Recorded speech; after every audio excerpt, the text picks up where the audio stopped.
What's up, guys? I am Automatic Jack. I'm here with our final day of the season and our road to 3K with Sanguinius.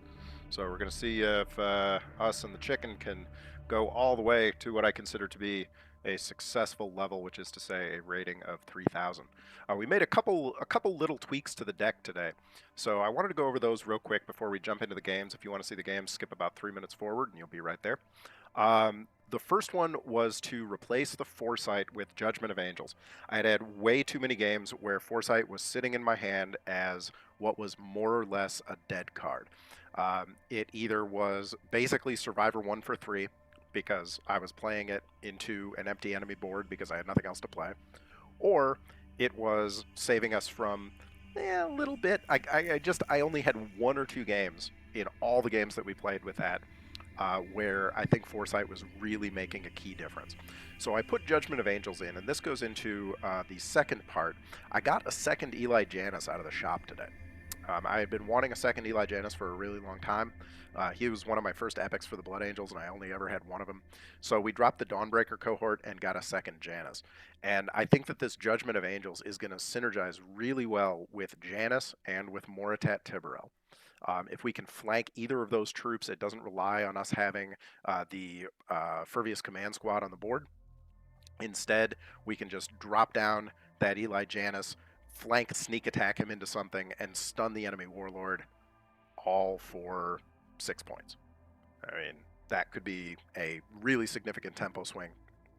So I think that this card, and it has other options. It can clone a Matadus squad for us, giving us basically an equivalent of card draw. It can get, like we said, the Moritat Tiberel down to function as removal. It can even, just if we get really desperate, we can get the Amica squad down and drop it away and just get another flanker on the board, potentially a flanker that is worth 4 damage if Sanguinius swings first. So I think the Judgment of Angels maybe is going to be a little bit better than that Foresight. I feel like the Foresight was just not doing it for us. So this gives us a good troop to go with. And we're slowly working the deck with the inclusion of these Dracula squads. We're slowly working the deck into something that's a little bit faster. We're looking for that flank. We're looking for that fast. This will hopefully help us do that. I did play 1 game before I started recording. I recorded it, but I had my mic on mute half the time, so forget it. And we whooped up on a Comba Diaz. So we'll show you that game real quick, just to take a quick look at everything that was going on there. We won't linger over this. But really, the abilities of this Blood Angel deck kind of shown here, partially because of very good card draw, very good card draw. So we start off with the classic Vestidian Infantry. He ignores it and puts out a turret. We, of course, can remove the turret and draw. So easy peasy there. Alright, we draw our Blade and Carmine. So we've got card parity here, including the fact that he has a counterattack. He gets his frontliner up, but frontliner doesn't really do all that much to us. We just get the Furvious Command out. So Furvious Command is there more or less to draw removal, which is exactly what it ends up doing. Furvious Command draws removal. And even manages to do 3 damage. That's value to me. He plays a 4 damage card against a 4 damage card and takes damage to the face. Great. Value. Alright, so we start to widen our board again. Right now he has a 2-1 frontline that cannot hit anything without basically dying. He can hit our drop pod, which is what he manages to do with it, so it doesn't do much. He plays a very slow card. That Stalwart Defenders is a great card, but it's very slow. That takes a while to build up, and you really kind of need both of them for it to have major impacts. Alright, so as we know, we can just hit this buff, go straight for the guy here, and then the Angel's Tears just throws out its bomb. We get a Dracula squad out of the draw.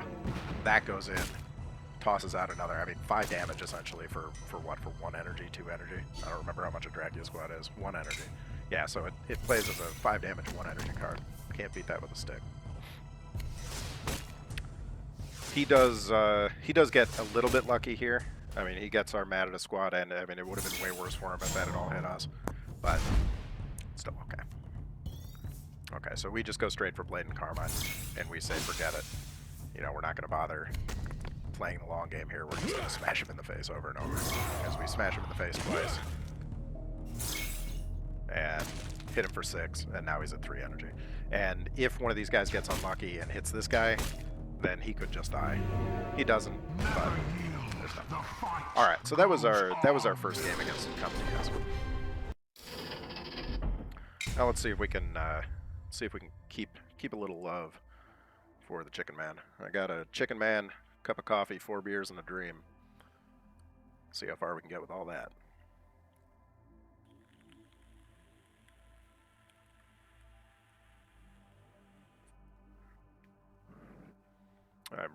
I'm on the very cusp of the sun here.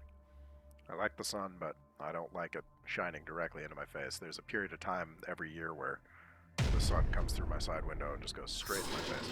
Duel of the Chicken Men! Oh, Duel of the Bot Chicken Men. Okay. Strange. We fly on righteous wings. My father's kingdom of reason will triumph. Will it? Will it, Sango? Will it? Alright, so I guess we can start out playing, we'll start with a draw. More draw is always good. More draw is always good.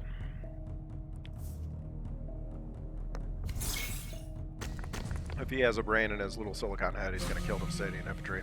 He does not. That was a bad mistake.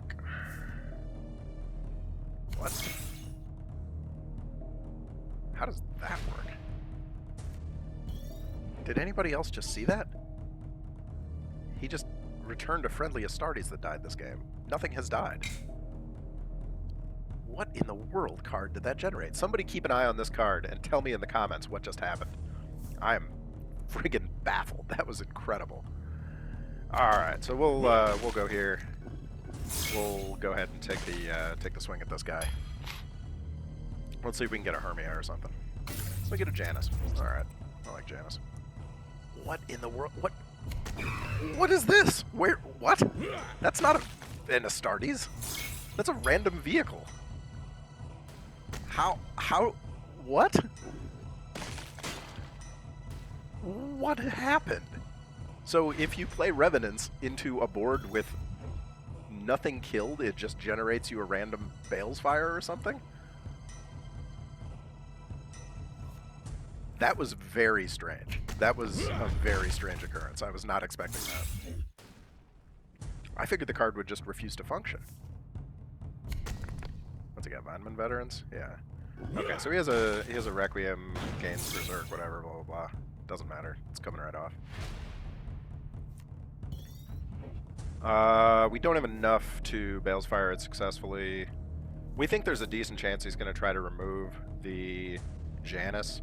So if he does, then I mean the alternative here. Actually, I think the better alternative is to go for a little bit more here with this and the Zealot on the same side, because this way we can potentially. I mean, he can remove the Janus, and then we can get an Angel's Tears in here and maybe trade these in. Yeah. Okay, so he obviously removes the Janus.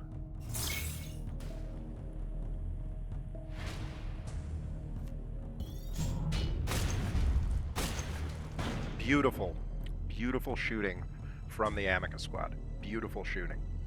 Alright. Now,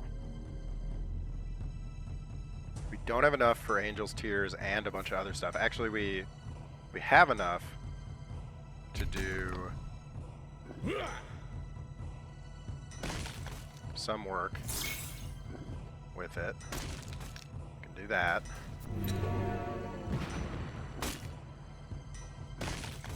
Can do that.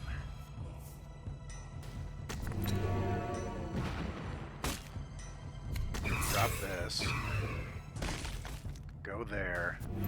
And do that. Alright, 9 damage out of an Angel's Tears in 1 turn before it's ever even acted. That is brutal. That is brutal. Hey, look, Sanguinius, right there in a nutshell. Why Sanguinius' ability sucks. And that makes sense, because Sanguinius has phenomenal other abilities, but Sanguinius' ability is terrible. Alright, so I think, once again here, we kind of do the same things here, right? Like, we pop him in the face,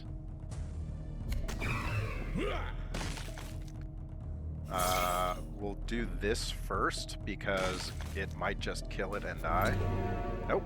Beautiful. Good shot. Beautiful. Beautiful.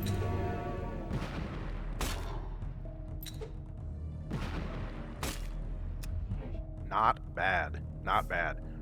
6 turns and he's at 2 health. Now he has played like an idiot bot, so that's not something to brag about. But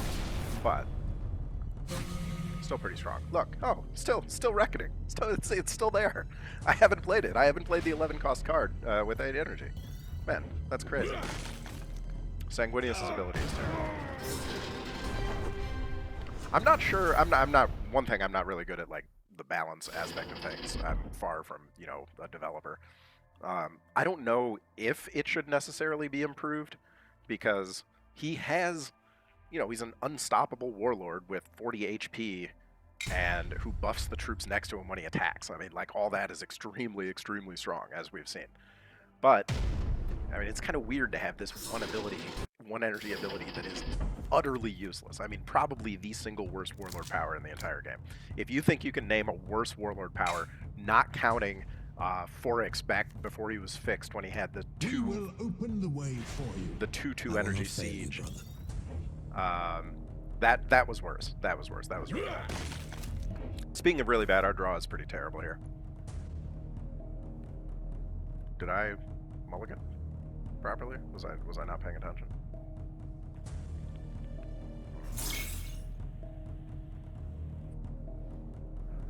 I might have just been enraged about Sanguinius' poor ability. But we're in it for the long haul, boys. This is going to be a long video.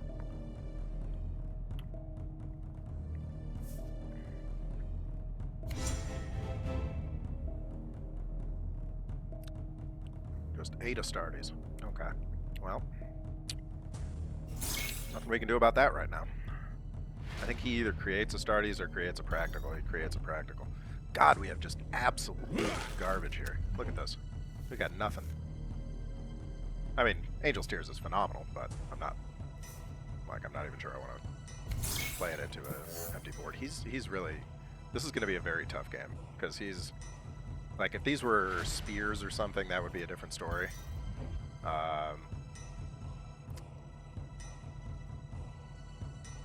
Start with the Tiberel or start with the Angel's Tears?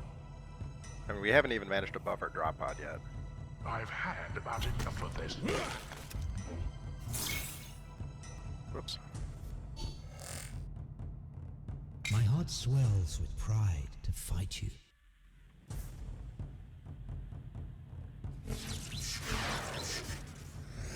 Reasonable. Very reasonable. Would have been the same thing on the Tiberel, so we're kind of glad that we hung on to the Tiberel. We're not just going to throw a Tiberel into this. There's no real reason. But draw is really hurting right now. Amica Squad, Zealot, those kind of things that we want early, even mad at us early. Those kinds of things we badly need that. No, this is no bueno. This is no bueno. Okay, Bale's Fire, that doesn't do... Come to me with blade drawn. Meet your end. Yeah, dude, I'm getting that impression. I am getting that impression. I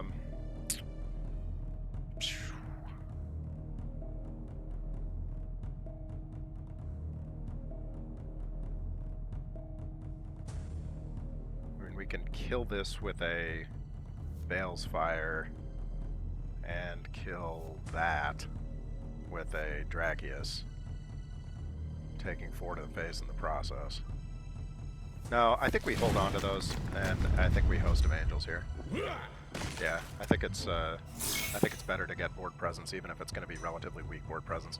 Because if it manages to get these guys down a little bit, if he finds a way to clear the drop pods and then like knocks all these guys down below 4 health, then we can Crimson Spectre and be right back.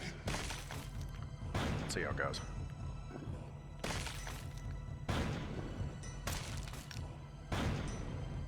You'll enjoy this.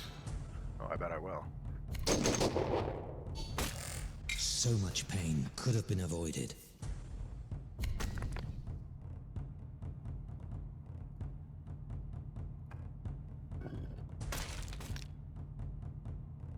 Okay, you can heal that. That doesn't make a difference to us.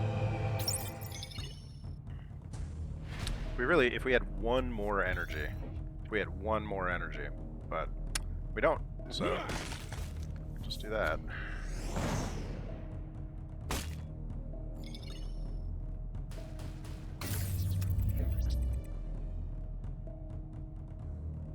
Yeah, a big part of this was draw. We do at least have the option here on the 9 energy turn of doing a double Angel's Tears,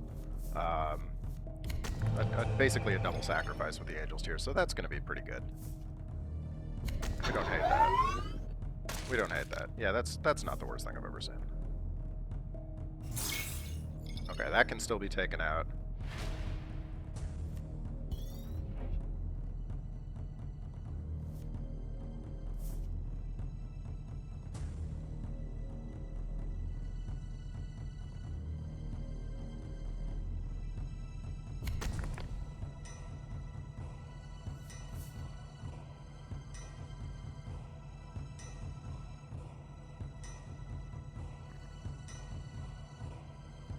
We're not going to get the entire Angel... Well, I think it's actually better to do the Angel's Tears this way.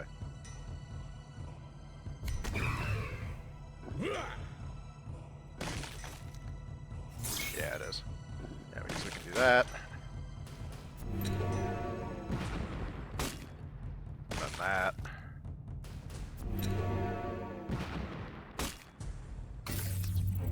And, I mean, it's not good.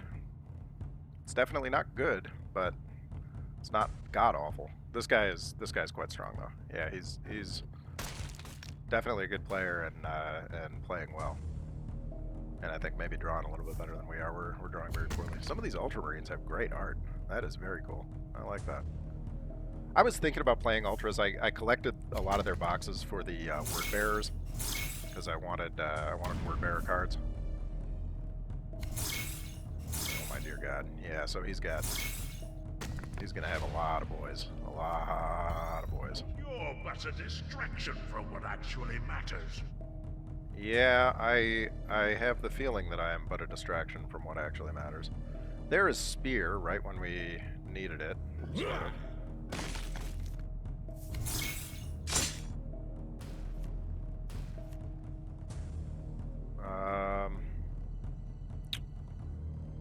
And we've got 7, so I think instead of spearing one of those, do we go for pressure?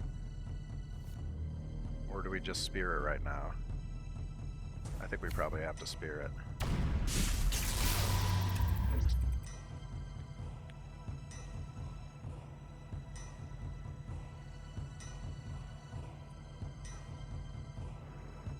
We're in serious trouble, though. We do have another prophecy to deal with that, potentially. I mean, if he has a very weak play here, or if he has... Okay, that's slow. That's slow. I mean, it does... it does extend the delta somewhat, to put it mildly. Yeah. Yep. Okay, well, prophecy revealed for the kill. Actually, Bale's Fire is quite good, and a Janus. The inability to get anything going with drop pods, though, is really that's hurting us pretty hard.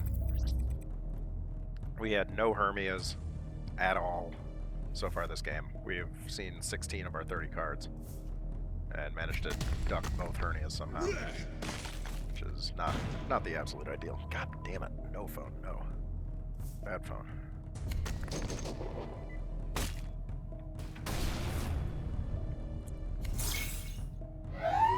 Jack does not like telemarketers. Jack, in fact, well, I'm not sure what the terms of the settlement indicate that I can say, but let's just say that it's possible to file a lawsuit against telemarketers who use robocalling, and it's possible to collect quite a bit of money from them. It's a pro tip. Check it out. Alright, so let's see what we got here. Other than absolute and certain death, we don't have much at all. Yeah, we do not have much at all. So we'll just, we'll hope that he loses his mind and decides to not hit us. I think he's going to hit us.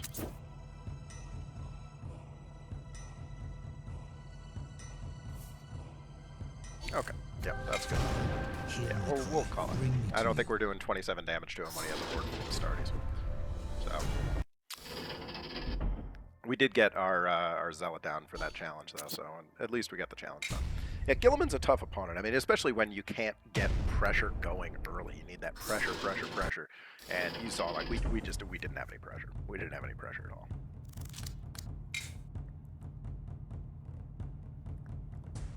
The fact that you effectively start with only 2 mulligans is very tough. I think Sanguinius would be a top-tier competitive warlord if he had one more card. On righteous wings.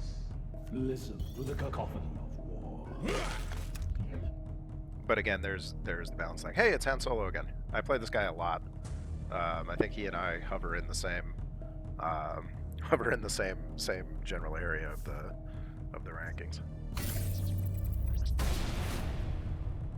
Okay, so we got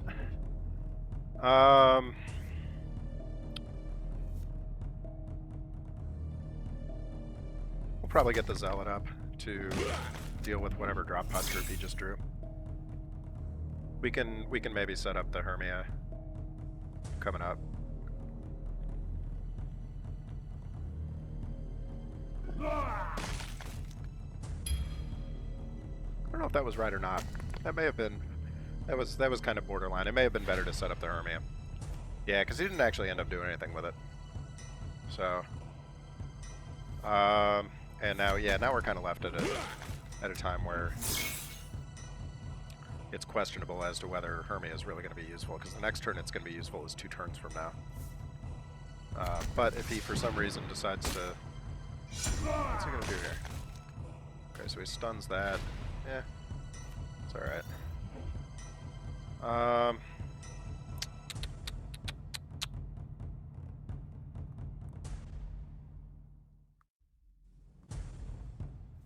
I think Angel's Tears is still viable.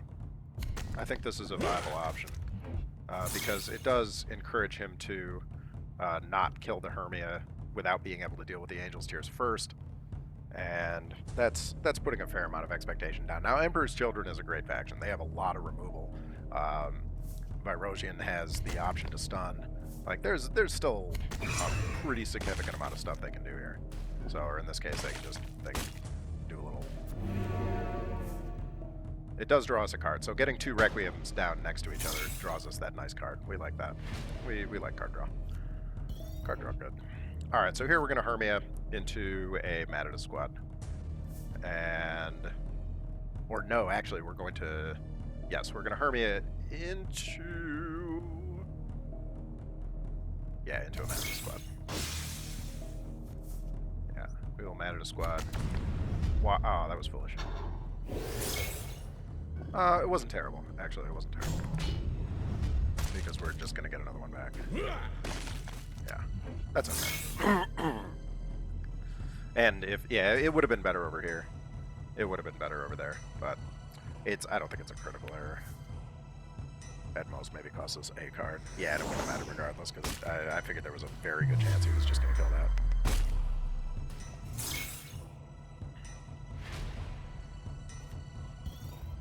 Okay, now we got so much drop pod. We got so much drop pod. Get one of those up. Get one of these bad boys up. And hit that, and hope to God he doesn't draw himself a Crimson Spectre or one of our other good legendaries. This deck is very vulnerable to card steal because we have so many good legendaries on it.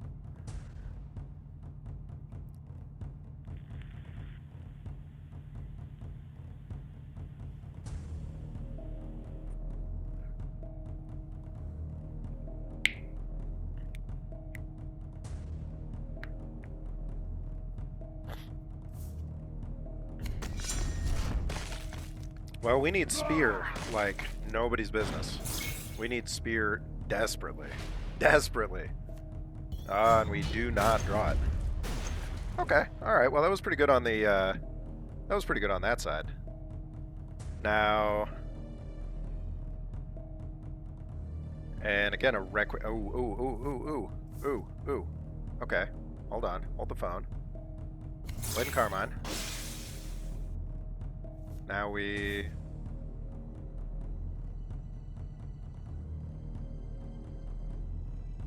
just... Veil's Fire into this guy to drop the shield. Yep, beauty. We... hit here to give us 4. We kill that. And then we hit him twice in the face for 4. We maybe could have done that without... I don't know. I'd have to look back. But that wasn't bad. I'm pretty happy with that. We got more troops to drop. Okay, well, he drew a Dracius. That was actually quite a good answer.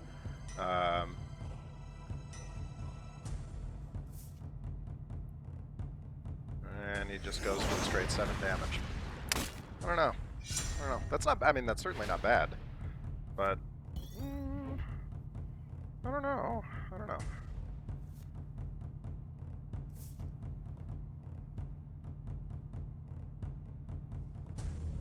Yeah, so this guy goes in, just dies. That gives us 4, 3, 1, and we hit him twice in the face. And here, even if he board clears, we have Reckoning, and he is running out of health. So let's see. Let's hope he doesn't draw another Pride of the Emperor.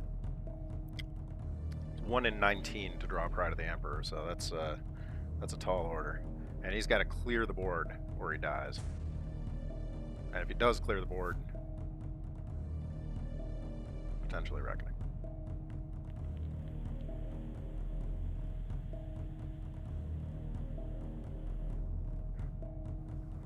Not to mention that clearing the board will give us 2 cards to work with.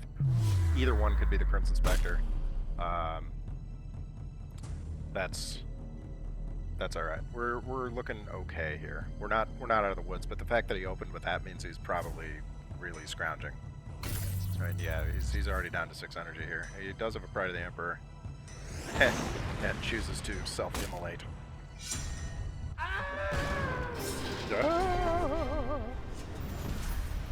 Alright, so we take out Han Solo and move up a little bit. We are so close to that 50 level legendary crate. Super excited, can't wait. Another Emperor's Children. This time Fulgrim, alright. Let's see what we get. We fly. I think Virosion's power is basically... I don't remember. Someone tell me in the comments, is it only troops that he can stun? Can he stun warlords? Because if he can stun warlords too, then it's just a straight upgrade to Caleb Decima. Because Caleb Decima does the same thing. But Caleb Decima only targets warlords. Now, of course, Decima has also the fact that when you put in play a Mechanicum troop, you get an energy back. So Decima has other things going for him. But I feel like the Emperor's Children card selection is excellent, and the Mechanicum card selection is less excellent, shall we say. Alright, we do have such a good build-up for Requiems here that I don't really want to throw away that possibility. I mean, we have the possibility for enormous Requieming on turn 5 or turn 4 or later. Yeah. We've got Furvius, we've got Angel's Tears, we've got Dracius Squad, we've got a counterattack. Like, these are the things the dreams are made of. But it makes us play slow in the beginning, and we don't necessarily love that. So we'll see. How's Garreal? It's about the same as us. Okay, so that's a nice Veil's Fire target. That's it's also actually a Prophecy Revealed target, because it's pretty unlikely to be stealth. So maybe we just knock that off and yeah, I think we'll keep the flanker in hopes of big Requiem. And we get the Janus down. All right, good deal. Now I'm gonna counterattack here in hopes that one survives and we can get the Angel's Tears on the board right off the bat and just start laying waste with Angel's Tears and and some bonus damage.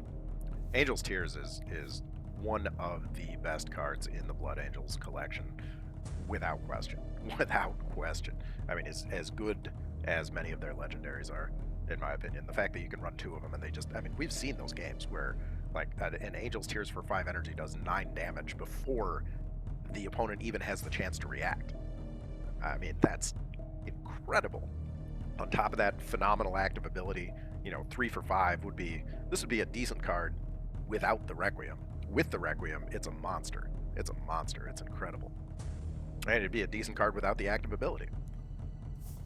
It has both, and it is very good. All right, so he, well, I was gonna say, yeah, he battle honors there. All right, so we don't actually get to do any monkey business there, but we can still do a little monkey business with our Pervious Commander, because we can still put in some damage, kill this, and draw a card, which I don't hate at all. So we get a pretty big hand. We get 7 cards, which for us is quite a lot, and we're coming up on that Host of Angels. We didn't really get quite the Reckoning Party that we were hoping for, but yeah, that's okay. And that draws out. That draws out very strong right. He plays a 6-cost hard removal on a 4-cost troop. I am not, you know, a professional when it comes to mathematics, but I think that's pretty good. All right, we'll get our mana squads down here. We'll see if he's able to take care of most of those drop pods. If we had had a Hermia very early on, we would be in dominant shape for this game.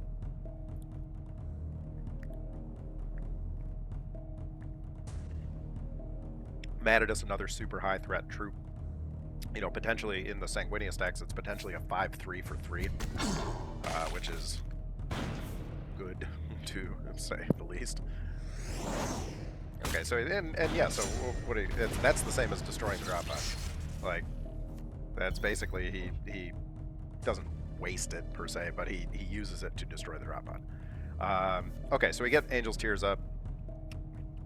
I think that's almost without question the best play here. We'll just go straight for his face.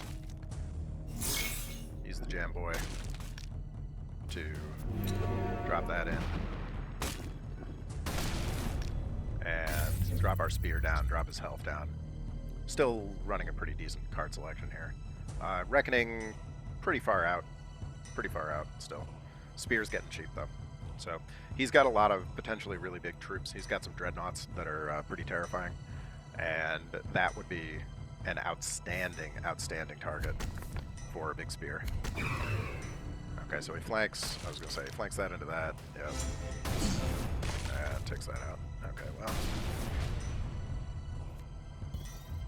So, I mean, the spear is good. The Balefire actually, I think it's actually Balefire Janus here, or Balefire Hermia even, because that lets us clear the board. I think Balefire Janus is the best option. We still haven't seen our new card, the flanker guy. That's unfortunate. Wish we had one more energy so we could get the Hermia off, but you know, maybe actually the Hermia in preparation for the Host of Angels next turn.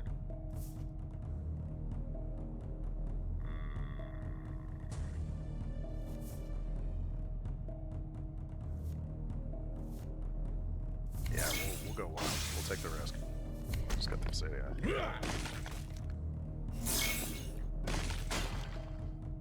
Yeah, we'll clear his board, and we'll end up with a little board of our own. I think that's better. I think that's better because now the Host of Angels is significantly more threatening. The difference between 2 and 3 drop pod health is a lot. And because the spear is so cheap, okay, yeah, so if he puts out a 6-cost Dreadnought here, haha, did I call that or what? Look at that. All right, so now Host of Angels, beautiful. Spear that, hit him in the face. Okay, and all of a sudden we've got decent amount of cards. Our Reckoning is getting very close. We've got another Host of Angels to replace this one, and we have 6 health on him. Not terrible. Not terrible. Pretty happy. Okay, manages to jam 1, which is basically, again, the same as just destroying the drop pod. So So he uses a 6-cost spear. A 6-cost spear to destroy a 2-cost troop. That is not very good. Not very good. Alright. I think maybe the other host of angels comes out, or alternatively speaking, some Janus action. Like maybe double Janus to get stuns.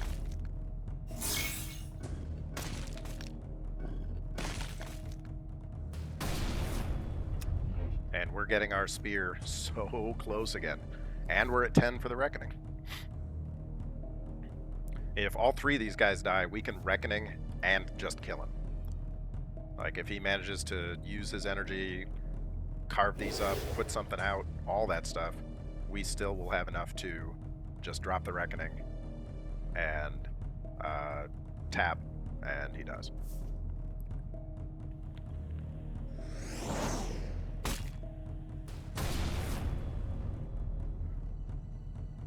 There's our Judgment of Angels. Is that an Iron Warrior? It looks like it might be an Iron Warrior. Honestly, it looks kind of like a Raven Guard, but I cannot think of a time in the lore where the Blood Angels were massacring the Raven Guard. Probably an Iron Warrior. And he gets himself with Pride of the Emperor. That's the second time. That's I think that's 2 in a row now where an Emperor's Children Warlord has decided, I will commit Sudoku. Okay. Well, having some pretty good games there. We're just gonna keep pushing. We wanna see how far we can take this. Painted Thiel. Once again, keeping the Balefire. Almost always keep the Balefire for that early threat. Balefire is a great board balancer. Even does a tiny little bit of damage to his face. Sometimes picks off some other weak guy, or brings something down into range for a pick-off. Balefire is a pretty valuable unit. Especially in Sanguinius, because it's really a 3/3 for 3. Like, there are very few times that we're going to play this card that we're not going to make it a 3/3 for 3 with Cleave 1 and We flank. fly on righteous wings. That's value. Every door There's the Hermia. Yeah, this is Thiel, right? Yep, Aenid Thiel. Good character. Entertaining character. I always thought it was kind of contrived that they got all butthurt about. If you're not familiar, his red helm indicates censure, because he was wargaming what would happen if Space Marines fought Space Marines, and even in the pre-Inquisition Imperium, they considered that to be almost like heresy, although they wouldn't use that word, and he was supposedly going to be censured by Guilliman for that. And again, this is one of these things where, like, for God's sake, like, every military that has ever existed works out how to fight its best technology. Like, that's what you do. That's very silly that you would not wargame. It's very silly that you would not wargame such a thing. All right, so maybe actually the Hermia is better here, because he might put something up next to this. I think he might put something up next to this, and if he does, then we could potentially kill it with Balefire, and it also denies him courage.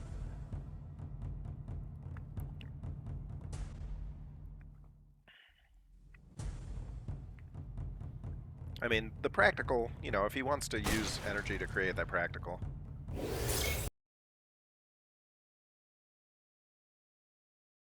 Right. And it sets us up. And we still have the Balefire, which can be used later. I think that Balefire will probably come in handier later if we can, especially if we can flank it down next to a Tears or even a Furvius. And we get three Requiem troops in the deck, so maybe with good luck we can see something useful out of that. Oh, I'm sore. I'm very sore. I'm a sore old man. Then the Hermia there forces him to play his counterattack to destroy the drop pod there, and we can just replace that immediately anyway. Yeah, and that doesn't really actually do anything for him. Doesn't do a thing, so we can just replace it.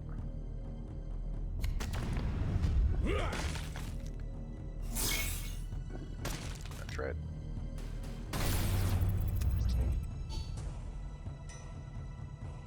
Yeah, trading a 3 cost for a 4 cost. That's the kind of value we want to see.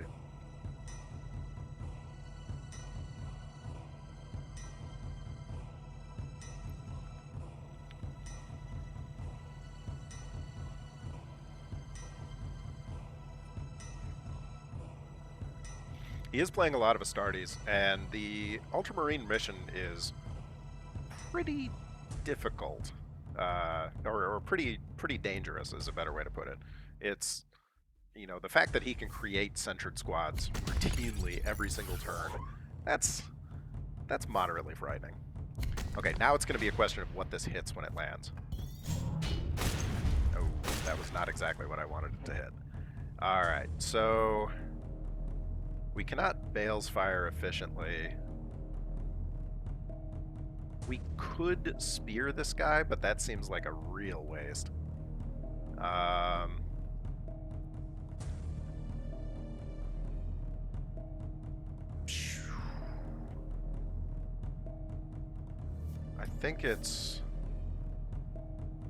think we maybe take damage to the face here.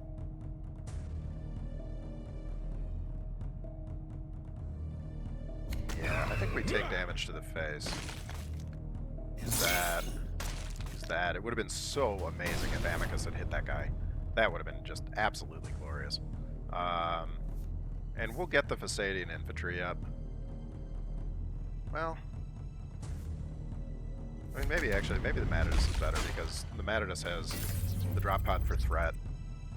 He has a tasty target here that he would want to hit with his face. But the Matadus is very threatening. And it's another Astartes that, you know, is just driving down the cost of our spear. And the Fasadian infantry can be tacked on more easily, I think, in a later turn, and it's never bad. Like, it's never bad to come out. Fasadian, well, if he has a bunch of centered squads with battle honor, then that would not be good. But we can hopefully do it before that point. We'll see. We'll see. We got the spear still for something really huge and scary.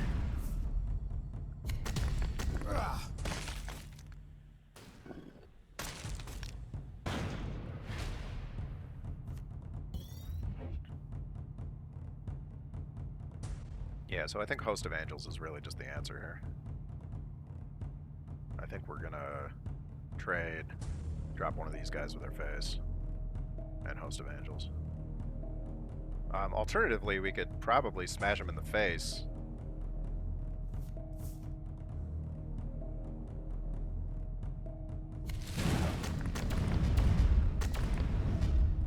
We could probably just smash him in the face. And end up with a wider board.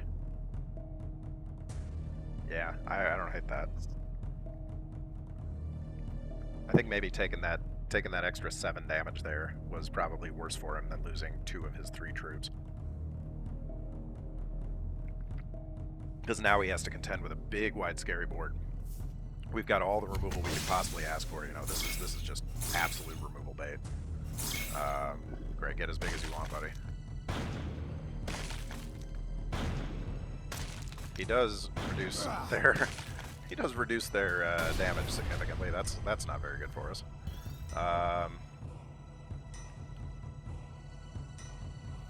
And we can Sanguinary Guard that very easily.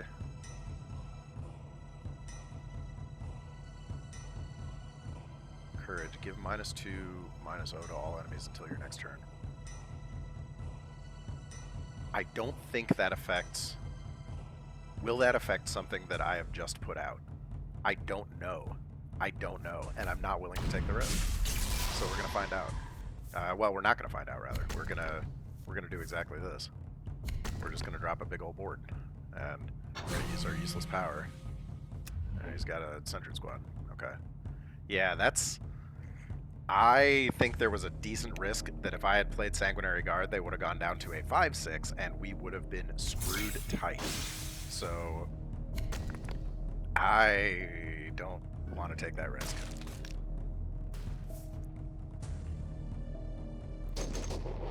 Okay. He is really wearing us down pretty hard. Maybe it was better to trade off the board while we could. We could use a prophecy revealed like nobody's business. Oh my god, give me prophecy revealed. Give it to me. Give it to me. We've got 2 of them in the deck. We got a 1 in 9. That's not great odds. We need prophecy revealed. We got like a 11.5% chance. Oh my god, give me prophecy revealed. Ah! Okay. Well, it's not over because we can still Furvious Command into Drachia Squad. And we just need a prophecy revealed so badly.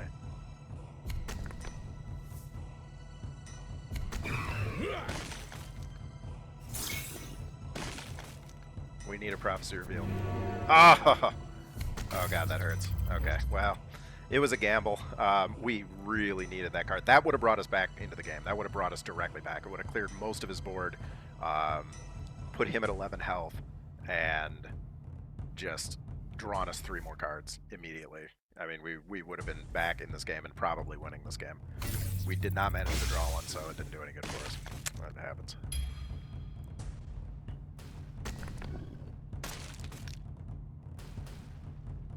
I mean, he is clearing his own board a little bit, so I kind of appreciate that. See, he is thinking about wasting this. He's like, should I hit this 1/1, or should I? What should I do? Okay, no, he's got a way around it. That's good.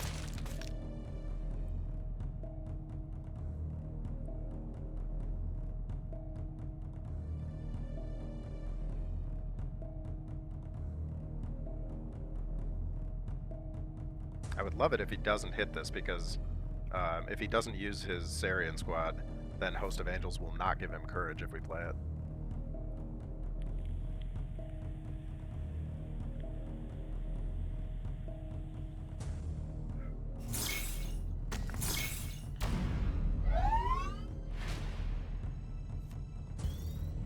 Yeah, we got a pretty bad shake there. Happens to the best of us. What is this thing doing? Oh yeah, making his Astartes better. That's not good.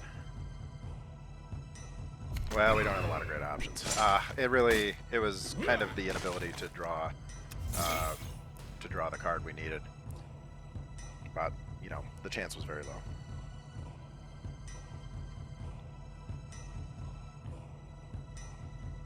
My girlfriend is making underwear and showing me the pictures of the underwear she is making. Good God.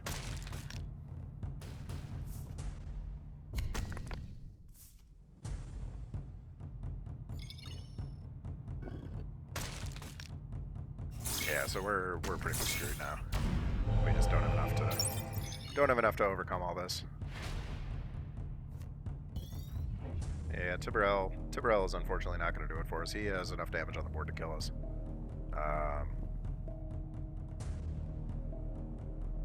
Yeah, can't really do much about it, but that's what it is.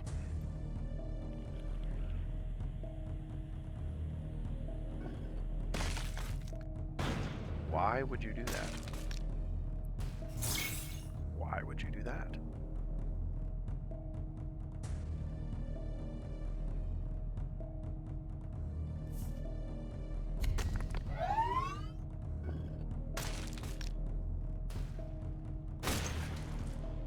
I mean, he had lethal there, didn't he? He certainly had lethal. Okay, well, we will not stick around for the rest of this, but yeah, I mean, the game would have reversed with the prophecy. Would have been very different, but couldn't get it. Didn't have it. Happens. Happens. Alright, now we got Vulkan, so we gotta burn Vulkan down pretty quickly. Oh look, prophecy revealed. You slacker. What were you doing here all this time? Just hanging out in the background? Waiting in my deck? We fly on righteous wings. So comes the moment. My heart swells with pride to fight you. I like Vulkan. Vulkan's kind of a bro. He's a good dude. Seems to have some concern for the little people. Alright, so we just mad at us right off the bat, I think, because we gotta try to maintain pressure. Keep him reacting. he does better. If he can establish a big board full of Survivor and Sacrifice, we are boned. Oh, that's pretty frightening. We do have the Prophecy here. I think killing Watchers is probably worthwhile before it starts jamming our good troops. So we're gonna have to get rid of that. It is nice when we can use that for card draw, but I mean it's primarily anti-stealth. I wouldn't even say that. It's kind of 50-50 on its utility. Anti-stealth and card draw. They're both good. Okay, so and we get our other Prophecy. Now it's raining Prophecy revealed when we don't really need it. We'll get an Angel's Tears up though, and we'll just hit him in the face.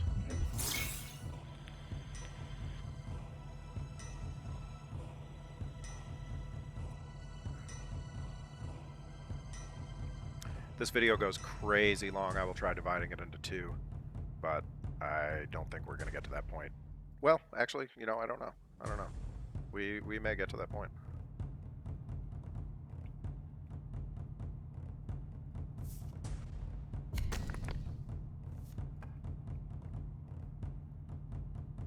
Deleting some old videos out of there. We really want this off the table.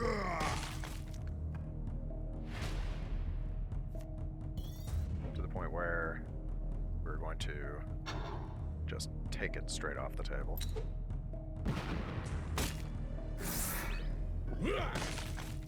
With that. And then drop down an Amicus Squad and maintain. Now card draw is a real problem here. He does not want to just slam this directly in. He has to use, I mean, he used a lot of removal and other nonsense to get rid of that one card. Like, he used several things to get rid of that one card. I think once again, Angel's Tears and Zealot. No, Host, because we can then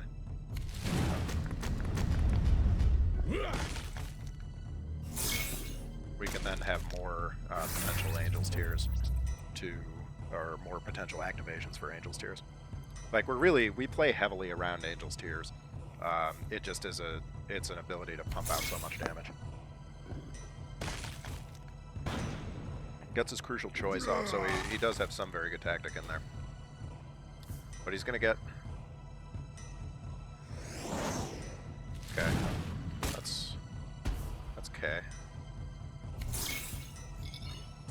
It's not gonna help.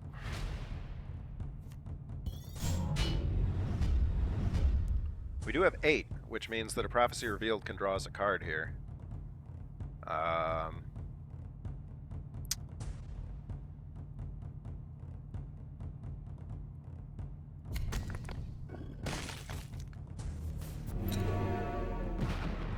beautiful shot, Angel's Tears.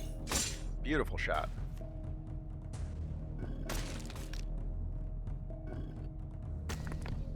And I don't know if we want to hit him again, because if we do, he's going to activate his Survivor. I think we're just going to leave it. We don't want him to activate that Survivor, because he activates that and he just recharges his health right back up and he gets more Survivor. I've played enough Vulkans to know you really do not want them to get into that Survivor range, or be able to get into that Survivor range during their turn. Haha, and he saw it coming. Yes, that's what you want. You need low health, but not so low that he can drop himself into Survivor and get back up. But you also need high threat board. There's a lot, really. There's a lot that is you kind of got to think about in the end of a Vulkan game. All right, so let's take a pause from the games here and open some crates. We're going to open 3 crates. First of all... Never speak of this moment. One of my favorite Raldoron voice lines. Very nice. Get another ticket. Love it. All right, we're going to buy a shop crate. I'm right now... I don't know, I think Galaxy and Flames would be good. Or maybe a Calth crate for some more Ultras. We'll pick up a Galaxy and Flames crate, get some new cards. Or maybe get cards that we already have. We get Mandible Rhino. Wow, we really have a surprising number of Galaxy and Flames cards, considering how few of these crates I bought. Alright, so that brings us there. And then we're going to open our level 50 legendary crate. Let's see what we get. Malcador! Folks, look at this. Look at this. Thank you. Thank you, Everguild, for Malcador the Sigillite. I am so excited. I do not have many Agents of the Sigillite cards. That is going to need to change because Malcador is one of the warlords I really would like to play with. Malcador plays a very strange game. I like these weird warlords that play kind of mind games with the enemy. I was thinking about doing an Alpha Legion run in the next season. Malcador. That's awesome. All right, what do we got? We got a Ruinous Claim, don't care. Trophy of Judgment, don't care. And a Voice Line and a ticket. Awesome. We'll share that with the boys in the lodge. Very cool. Very cool. Let me take a very quick look here. Let's see what we got for Agents of the Sigillite. I think we have so few cards for this faction. Yeah, we have like 20 cards, including Malcador, my first warlord from the faction. We've got one covert operative rather, and one Kel, and that's it. Yeah, not a compelling collection, but that may have to change.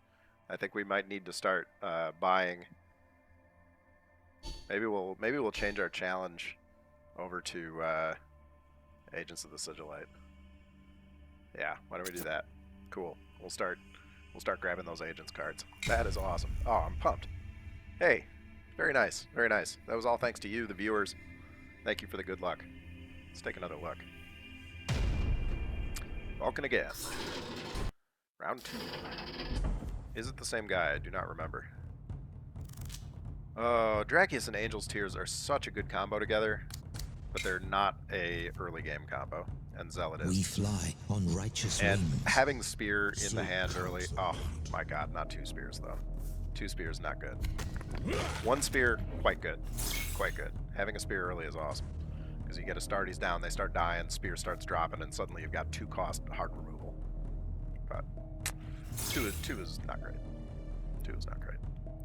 Are any of you guys planning to play, I think it's the 40k game Dark Tide? If you've not seen it, if you played Vermintide, which is set in the Warhammer Fantasy Battles universe, Dark Tide is going to be that, except it's going to be set on like in a hive city, I think, in the Underhive, and you're like an Imperial Guard slash like an Inquisition force. That fights chaos cultists and demons and all kinds of cool stuff. So, if you have not seen Dark Tide, it's supposed to come out. It's been delayed a few times. It's supposed to come out in spring of 22, which is coming up very soon. Very soon. And when that comes out, I'm going to start making videos for that too, because I'm absolutely pumped about Dark Tide. I can't wait. Well, let's see here. We don't have good options, and I don't like them. I don't like any of our options. Not even a little bit. Maybe the blade. I mean, either way, it doesn't really matter because we can... Well, we can hit him. We could take that out. I mean, we probably also could have just sacked that. But we don't want... we don't want 3 damage, so we can immediately trigger the sacrifice.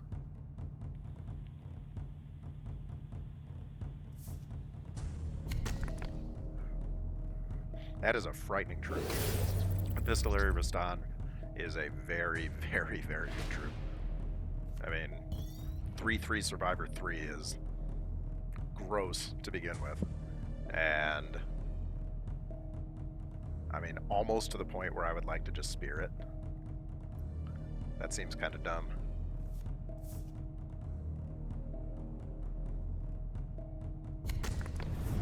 I think we're going to do this so we can hit him in the face, hit him, and then hit that and trigger the survivor, so at least he only gets 1 survivor out of it. But this is not looking great because our hand is such garbage right now. I mean, we need draw, we need troops, we need basically everything except for 2 Spears of Telesto. 2 Spears of Telesto is a lot for early game. Although in this case, it may come in handy. Yes, Ancient Draklar is a good spear target. We like spearing Ancient Draklar a lot.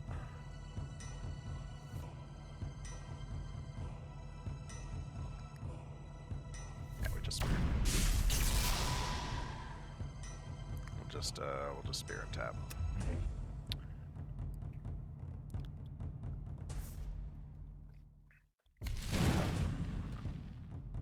That's pretty good. We do have another spear for another Draclar if that comes out. Oh, good God, these things. It's just going to be Epistolary Restans and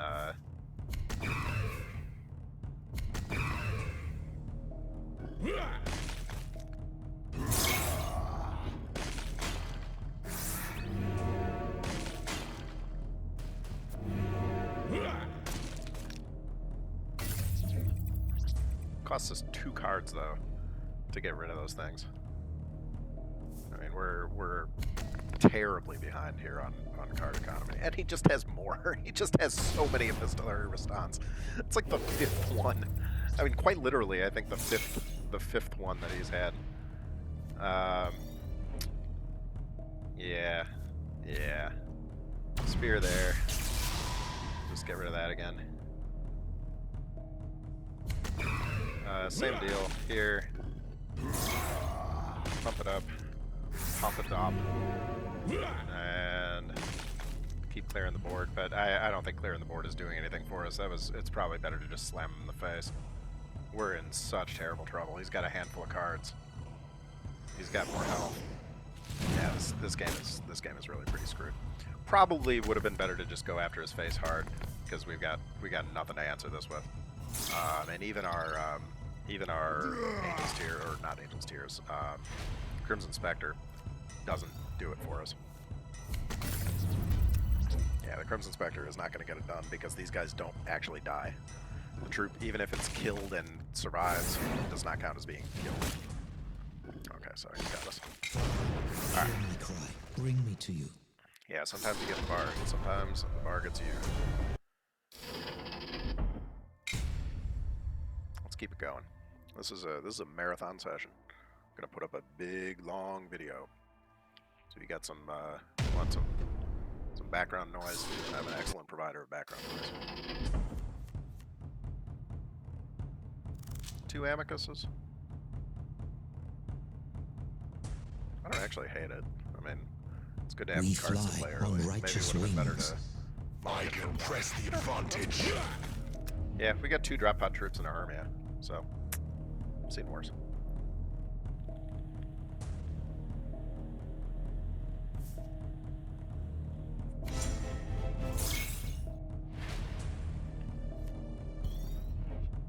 We'll just start with the Hermia, because we're certainly not going to hit him while he has 4 attack.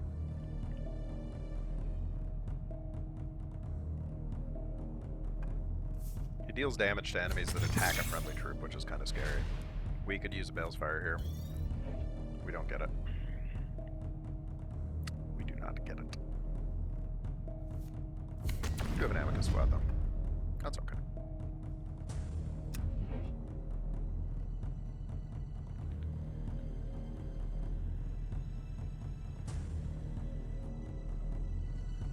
Tiers would be nice.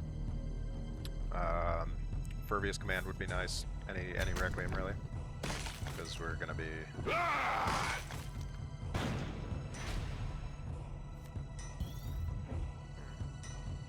Okay, Hermia into the other Amicus is pretty okay. I think we can clear this.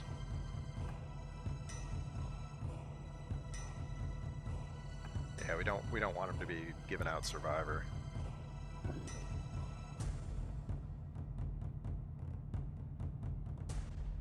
Oh, Hermia into Amicus doesn't work because that's not enough, so it's gonna have to be Hermia into Zealot. Yeah, well, we'll have to do Hermia into Zealot. Hermia into Zealot's okay. He did make this non-duplicitous by attacking, so he's a little stuck for that as far as that is concerned. So we'll see here. Don't have quite enough energy for the Sangos. What do we want to do? Well, I guess we want an Amicus because that's our best bet. Alternatively, actually Tiberel's pretty compelling right now a 4 cost, or a 4 whatever drop pod. Yeah, that's actually not bad. We'll get that out of the way. Can't increment his mission anymore.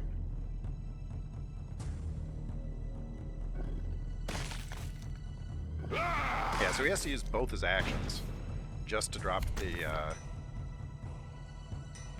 that down and play a card to stun it, and it's still on the board. That's pretty okay.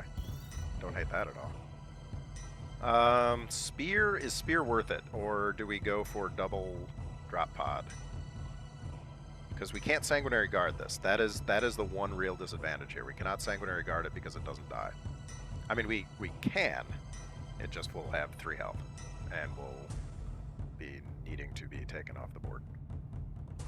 Actually, now that I say that, yeah, maybe actually Sanguinary Guard is okay, because it does keep it on the board, but yeah, it gives us another big body, and we've got 2. You know, we can play 2 drop pods of 4 health apiece at a later turn. So we've got things we can do. And if he, oh, that's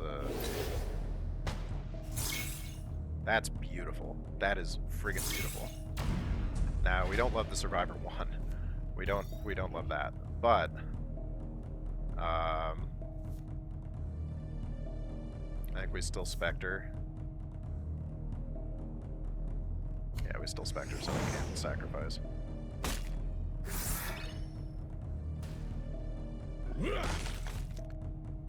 Even though it's huge damage to our face and damage to our board, the chance to drop him down by that much health is hard to resist. Very hard to resist being able to drop him down to 10 health. And now he's just going wild.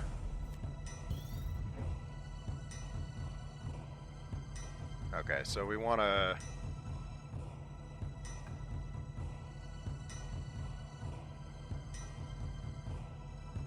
Spear.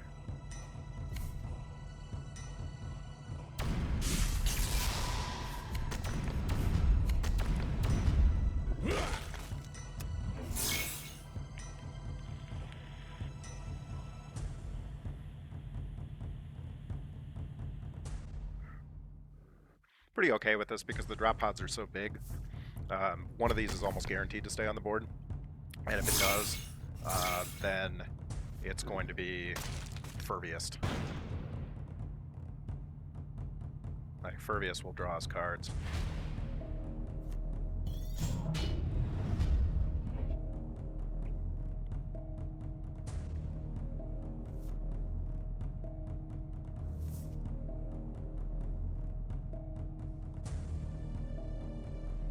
Yeah, Furbiest draws us cards.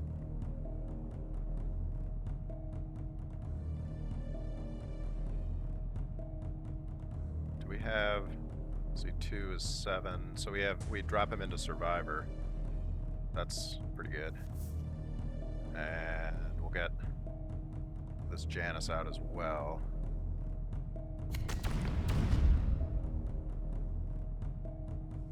Does it actually matter how we hit him here? No, because we have 9 on the board regardless, so if we're hitting him with everything, it doesn't matter if we charge up the Sanguinius first. Does it? 2 is 7... no, it doesn't, because we wouldn't be able to hit that Survivor regardless. So we'll take that. And we'll put him in as Survivor. Okay. So we've got lethal next turn if we live, if he is not able to heal himself.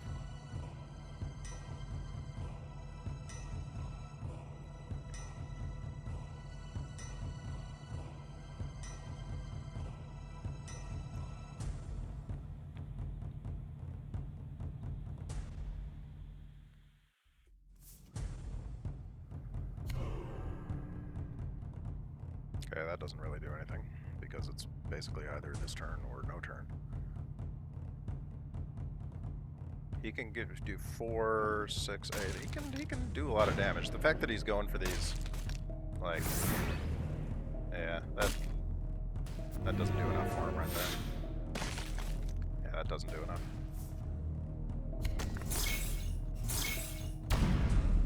Okay, that's it.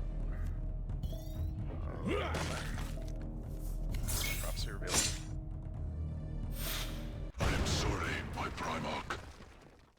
Alright.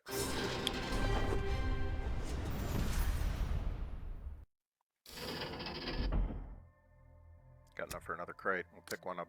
See what Galaxy of Flames has for us this time. Get a fist. Get two of the same fist back to back. Love that. And a Massive Fifth that we already had, and an Iron Hand. Rapier Laser. Fair enough.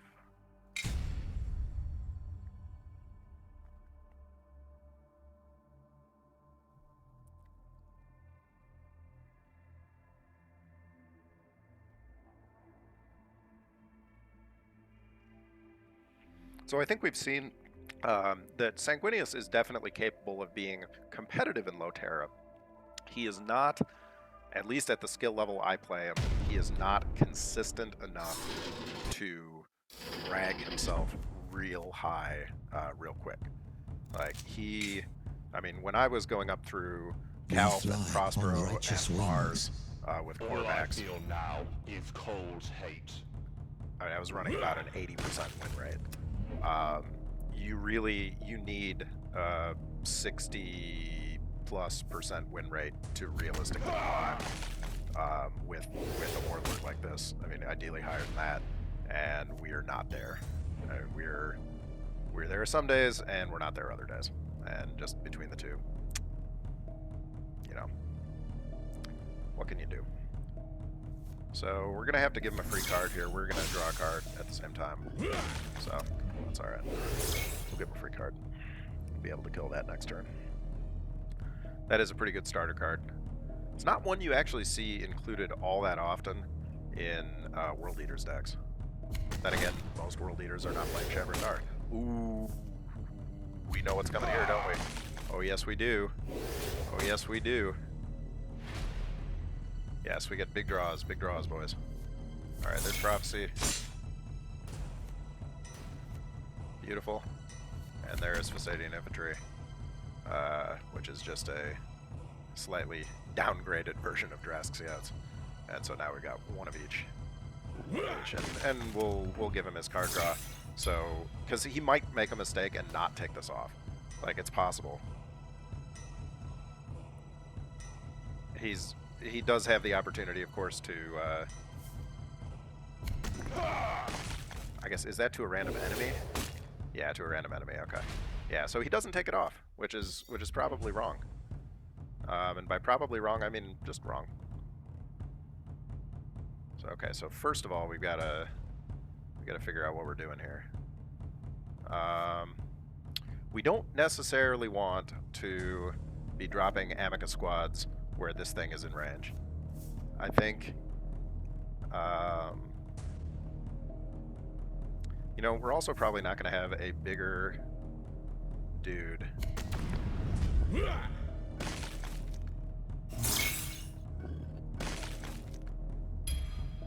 Coming out and staying on the board. So I think maybe the Tiberol there. Tiberol oftentimes is one of those like too good to use type cards that just sits in our hand. So if we have the opportunity to play him and get him on the board and actually get the 6/5 for 5 in, yeah, awesome. I mean, he's too big a threat, like to not take the drop pod off. You can't just leave him and let him land unless you have an empty board. So this compels him to use his rage troop to hit a troop that he will not get rage from, which is what we want. Interesting. Interesting choice. That worked out very well for him. All right. That's fair. That worked out very well. Look at this crap. Well, this is just ridiculous. Oh, definitely should have had that on the board first. Okay, so damage to a random unit. we want... I think this kills this, and then... Because it's possible that this will just die to the ping.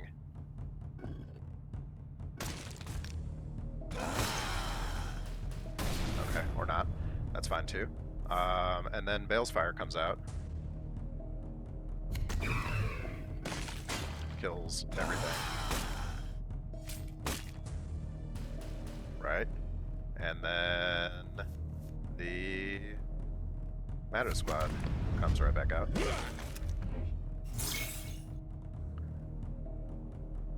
And so he's got this rage, random damage kind of a build. But if we can clear his board relatively efficiently like that, it's pretty okay for us. It's pretty okay. We're going to have 2 drop pod troops coming out next turn. We'll be able to get the Janus and the Amicus squad. If we get something like a Zealot, we might play Blade, but not super likely. We'll see. Strange use of that. I don't necessarily agree with that. Yeah, I think it's just better to get more drop pod.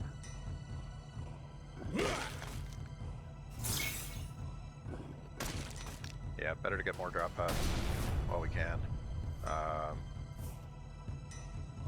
Janus here, Mattis here. I mean, this is such a frightening board. 2 3-point drop pods that he has to eliminate. He can't just let the Janus land.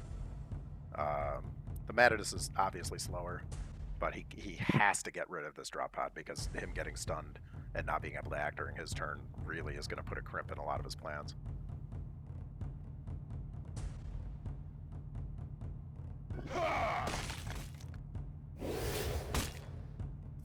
Okay.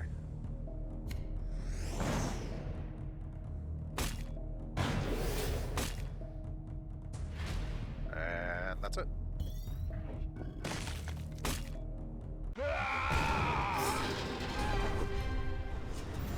Glorious victory. Okay. I'm going for a marathon session here, boys. Marathon session. Tell me how your games have gone this season. What Warlord have you been playing? How's it been going for you? Are you getting work done? Are you getting worked? What is doing what? We'll keep the prophecy because we think card draw is pretty useful. We fly on righteous wings. We are Legion.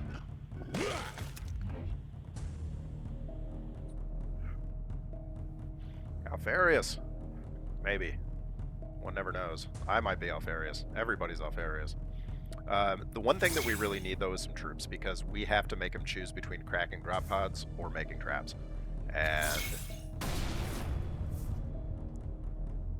Okay, so let's not forget that our Sanguinary Guard is very likely to be stunned, because there were 2 troops, and I think he probably chose that one. That's the one I would have chosen. So it's likely Sanguinary Guard is just going to have to be played as a regular troop and not as a flanking kill everything troop.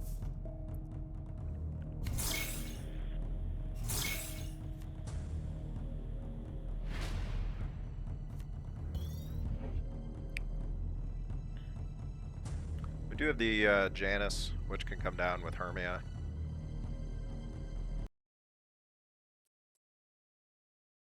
Yeah, I think the Janus is okay, even though I don't mind when Alfarius makes us draw a card. We have so few traps in our deck. We only have like 2 traps in our deck. Maybe 3 tie. I think only 2 though. That's, you know, a 1 in 12 chance to draw a trap versus a guaranteed chance to draw something. I mean, yeah, exactly. So like we're just drawing cards here. That's fine. So he may be playing towards like, oh my god, he let it land. Wow. Surprised. This is my surprised face. I am surprised. Prophecy to draw, and then Zealot, because we want... Yeah, like, we... Oh, and then both Fasadian Infantries, because we want to draw early. Like, we want to draw before we have too many traps, if he has a means of creating more traps.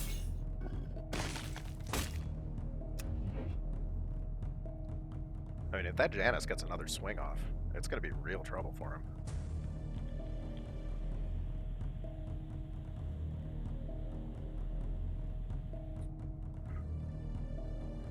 We have potentially 2, 6, 7, 8 damage. Okay, as well. There goes a big chunk of it.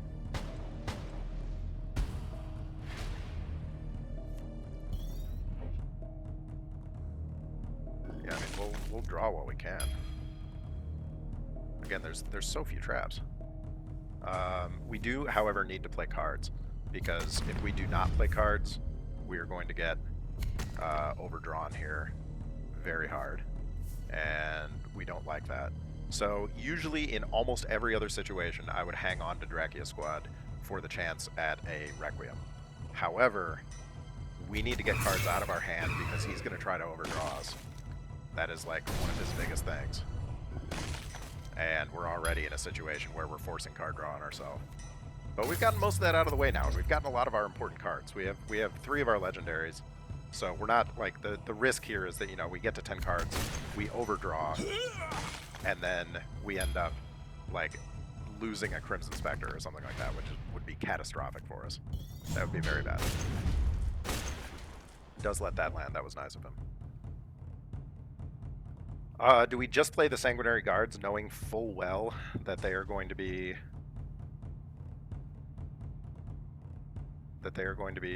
stunned?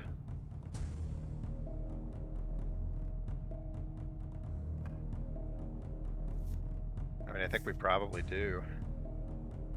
Yeah, it's gonna get stunned. We know that. We kind of had that as a suspicion. We'll put in the Zealot to his face too. We need to burn him down. I mean, Alpha Legion has a ton of healing. A ton of healing. They may have the most healing of any troops in the game. They have so much healing. Speak of the devil, there's this one of many things they can carry 2 of those. I mean, that's 10 health right there, on top of revealing Alfarius, which is 5 more health. I mean, you're potentially looking at a 50+ health warlord, starting with the Alpha Legion warrior, and going up from there. I mean, you can heal a lot. I don't remember if Omegon actually heals as well, but I know he stuns the enemy warlord. Okay, so that's a nothing trap. We don't care about that at all. That does not matter to us.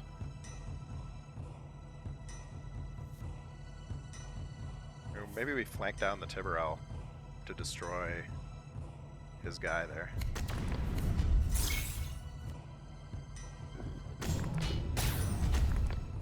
Yep. Good enough. Cannot flank into his face, unfortunately. But we get just a free removal with the Tiberel. And he's gonna harrowing. Yep. So he can do a lot of damage, but that also drops our reckoning into 11 territory, which is pretty frightening for him.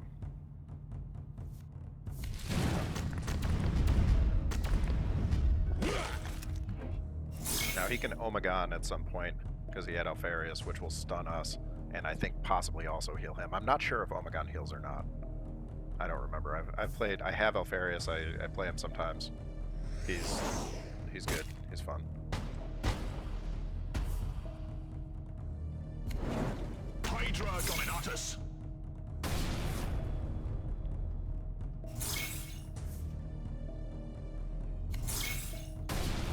Okay, so that's the Zealot. So, the stunned Zealot. Oh no. We'll Hernia. To draw. And... I don't think we'll Host of Angels again because he might have another... We want to bait him into Harrowing if he has Harrowing, yeah, so there's the stun. And... We'll just wait and see if that Secret Order is, in fact, the deal 3 damage and stun. Okay, so it is.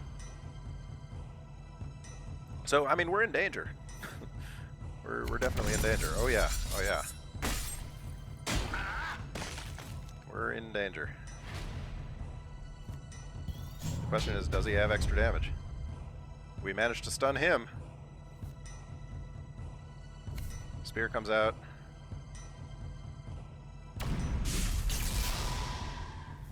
Every one of us is ahead of the Hydra. And he seems confident that he has the 3 damage. He very may well have another Oh, yep, he has a good answer. Alright, there it is, the instrument. Alright, well that was a good Alpha Legion game. Gotta love Alpha Legion. It was pretty strong. Got to see like half of their warlords. Good work on his part.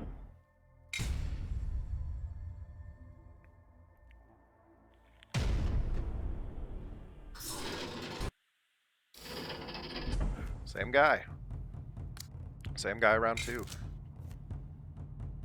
We fly on righteous wings. We are Legion. Important to get the Fasadian infantry for draw out early, because we want to draw cards before our deck is 99% traps. And you just go straight into This is Alpharius. about victory. True victory. And gives us a card. Okay. Okay with that. Get the Oedipus down. Buff myself a bit. Or buff my Fasadian infantry.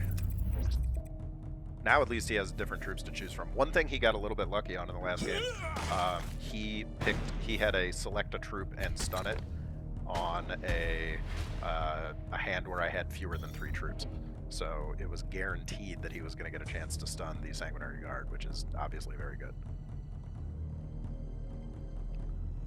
We want Bale's Fire because we want the easy kill here with the flank. Yep. So if he was hoping to remove that immediately with his troop, that is now a no-go.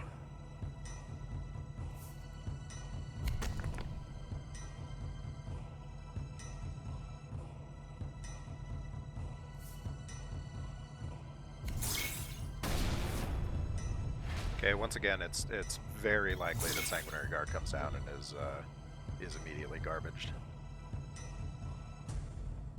Immediately becomes garbage. We're gonna try the rush approach here. What does this do? When your opponent draws, okay. We're not drawing. So great. Yeah, that Ghost Operative or whatever that was. Yeah, Ghost Legionary. He is better when you can set him up for a really big combo. I mean, I'm not saying the guy did a wrong thing by playing him where he did, but generally you're trying to, like, you know, you play him, you force a draw, maybe you force a second draw, and then your opponent draws again, and then by that point he's friggin' huge. He's a monster. Okay, what do we got? What do we got? I think we just Janus, probably. Yeah, I think we just Janus. Oh, he really interesting. Interesting. Yeah, so we'll save the Dracula squad. Huh. I was not actually expecting that.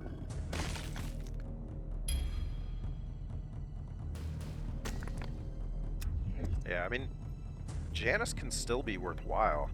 He must not have had the chance to do that to the Sanguinary Guard. I was gonna say, Janus can still be worthwhile if he lands, and even if not, he's eating up enemy actions. It's not awful. Now, very vulnerable to AoE here. He really likes that stun and can't attack thing, huh? He's a big fan. I think we Sanguinary Guard. It's really the option.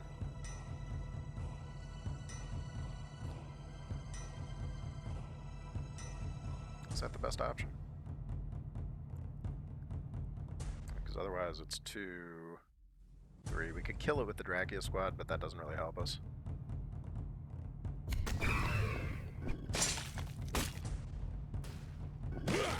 And we'll leave the Zealot on the off chance that we get a Requiem troop. If we get a Requiem troop, then we could potentially pump out damage.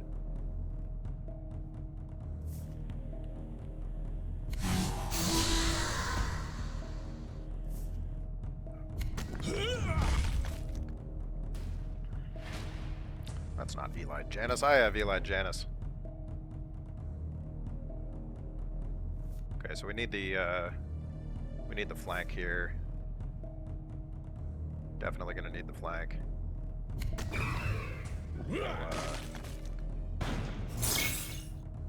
Kill his counterfeit Janus. And We'll just go wide on the board. Yeah, we'll just go as wide as we possibly can. We don't want a big hand of cards coming into turn 9. So you might play a harrowing here. Yeah, okay. But the harrowing here is not that great. It does 2 damage. It removes 1 wounded zealot and replaces it with another one. It... okay, well... Unfortunately, we do not have a great option for playing that where we would like, but we'll just kill him there. We'll get the Furbious command down. Hit there. Hit 8. Get 3 to the face. Draw. And get the Janus down. Now, if he has an instrument, he can do bad news bears to us.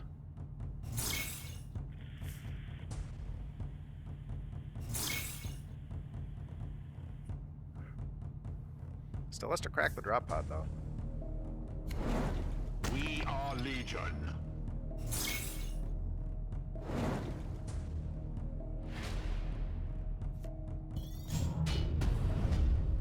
Managed to stun him. We like that. And we can't really do a lot. Yeah, we can't really do a lot at all.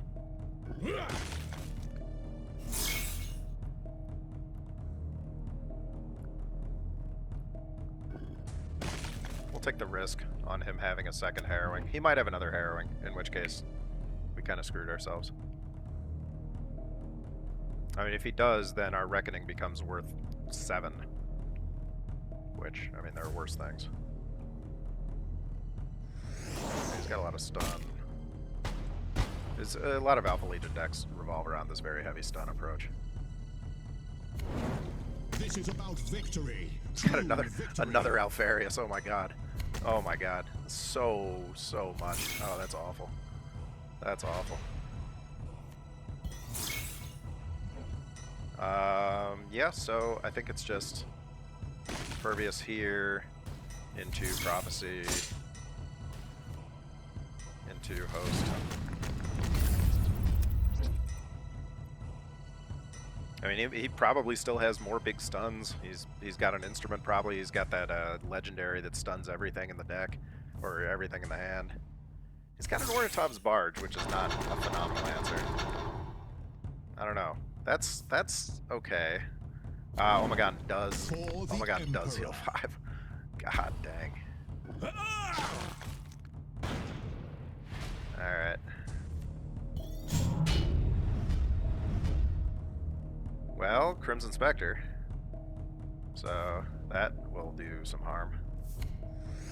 Got our own healing. Your success is true. We can... we could just smash one of them in the face. Actually, we can use this over here. That was all wrong. That was all wrong. We use that to clear that. This to clear this. 4, 7. We'll see. I don't know. I might have misjudged that. In fact, I think I did misjudge.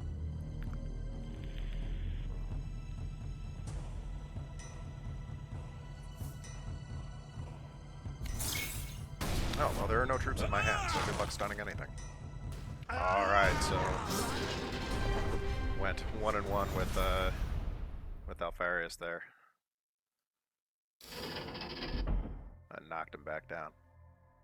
Alright guys, well I'm gonna cut off this particular recording. I'm gonna make another video directly after this, so it's not a absolute friggin' 3-hour video. But thanks for watching part 1. I will get started right away on part 2, and we will keep this party going. See if we can climb all the way up into the 3,000 range. Alright guys, I'm Automatic Jack, signing off.